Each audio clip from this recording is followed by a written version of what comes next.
हळूहळू पावसाची पावलं राज्यात येत आहेत। ठिकठिकाणी खरीप हंगामाची सगळी तयारी पूर्ण होत आली आहे। यंदाच्या हंगामात पिकांच्या लागवडीसाठी आणखी कोणती काळजी घ्यायची पाहूया या पीक सल्ल्यामधून। पीक परिस्थिती, कीड रोग आणि कृषी विषयक सल्ला। कोकणात तुरळक ठिकाणी जोरदार ते अतिजोरदार पावसाची शक्यता असल्यामुळे भात व नागली रोपवाटिकेमधील अतिरिक्त पाण्याचा निचरा होण्याची व्यवस्था करावी। राज्यात मान्सूनचे आगमन झाले असून पुढील वाटचालीस हवामान अनुकूल असून खरीप पिकांच्या पेरणीसाठी पूर्व मशागतीची कामे जलद गतीने पूर्ण करावीत। पावसाळा सुरू होण्यापूर्वी पशुधनाचे फळ्या रोगांपासून संरक्षणासाठी लसीकरण करावे। भात रोपवाटिकेतील तणांच्या नियंत्रणाकरिता पेरणीनंतर वाफे ओले होताच ताबडतोब किंवा 5 ते 6 दिवसांपर्यंत परंतु तणे उगवण्यापूर्वी ब्यूट क्लोर 50% क्रियाशील घटक म्हणजेच मॅचेट हे तणनाशक 60 मिलीलीटर प्रति या प्रमाणात मिसळून वाफ्यांवर फवारणी करावी। वेलवर्गीय भाजीपाल्याची लागवड करावी। 2 रांगेतील अंतर 1.5 मीटर व 2 वेलातील अंतर 90 सेंटीमीटर ठेवावे आणि लागवड करताना प्रत्येक वेलाला 2 किलो शेणखत आणि 50 ते 60 ग्रॅम मिश्र खत मातीत मिसळून द्यावं। भेंडीची लागवड सरी पद्धतीने 60 बाय 45 सेंटीमीटर अंतरावर करावी। आंबा कलमे तयार करण्यासाठी आवश्यक आंबा बाठ्याची पेरणी करावी। भाजीपाला आणि फळबाग रोपवाटिकेतील पाण्याचा निचरा होण्यासाठी चर खोदून घ्यावेत। ढगाळ हवामानामुळे भाजीपाला पिकांवर भुरी या रोगाचा प्रादुर्भाव होण्याची शक्यता आहे। त्याच्या नियंत्रणासाठी पाण्यात मिसळणारे 80% गंधक 20 ग्रॅम प्रति 10 लिटर पाण्यात मिसळून फवारावे। मात्र काकडी वर्गीय पिकांमध्ये गंधकाऐवजी हेक्साकोनॅझोल 10 मिली किंवा डायफेनकोनॅझोल 5 मिली प्रति 10 लिटर पाण्यात मिसळून फवारावे।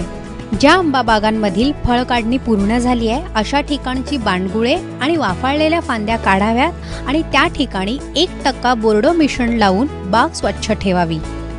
खरीप सोयाबीन, बाजरी आणि ज्वारी पेरणीसाठी सुधारित वाणांचा वापर करावा। सुरू ऊसाची पक्की बांधणी केली नसल्यास ती करून घ्यावी आणि यावेळी नत्र खताचा 4था हप्ता द्यावा। डाळिंब पिकावर सर्वाधिक रोगाचा प्रादुर्भाव मृगबहरात म्हणजे जून ते ऑक्टोबर मध्ये होतो। याच्या नियंत्रणासाठी डाळिंब पिकातील रोगग्रस्त अवशेषांची योग्य पद्धतीने विल्हेवाट लावावी। डाळिंब बागेतील स्वच्छतेला प्राधान्य द्यावं, अन्यथा पाऊस सुरू झाल्यावर रोगांचा प्रसार वाढण्याची शक्यता असते। हळदीच्या बियाणास क्विनॉल फॉस 20 मिलीलीटर, कार्बेंडाझिम 10 ग्रॅम किंवा डायमेथोएट 10 मिली, मँकोझेब 25 ग्रॅम प्रति 10 लिटर पाण्यात मिसळून बीज प्रक्रिया करावी।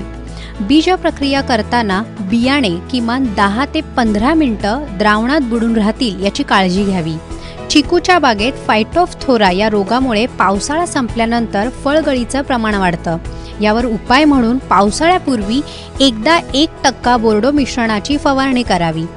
पावसाळा सुरू झाल्यानंतर जेव्हा उघडीप असेल तेव्हा मेटॅलॅक्झिल, मॅन्कोझेब या संयुक्त बुरशीनाशकाची 2 ग्रॅम प्रति लिटर पाण्यात मिसळून फवारणी करावी।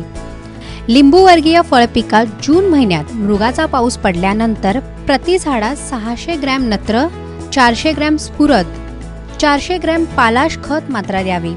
खरीप हंगामात वांगी, मिरची, टोमॅटो या भाजीपाला पिकांच्या लागवडीसाठी गादी वाफ्यावर बी पेरून रोपे तयार करावीत। ओट म्हणजे जव या चारा पिकाच्या लागवडीसाठी केंट GHO 822, RO 19, UPO 94 या वाणांची निवड करावी। बी बियाणे, जीवाणू संवर्धके, खते, तणनाशके इत्यादी आवश्यक निविष्ठ अधिकृत विक्रेत्यांकडून आगाऊ खरेदी करावे। बियाणे प्रमाणित तसंच रोग, कीड प्रतिबंधक व त्यांच्या दर्जाबाबत खात्री करून खरेदी करावी। खरेदी करताना पाकिटावरील सील, टॅग, पावती जपून ठेवावी। ब्युरो रिपोर्ट, ABP माझा।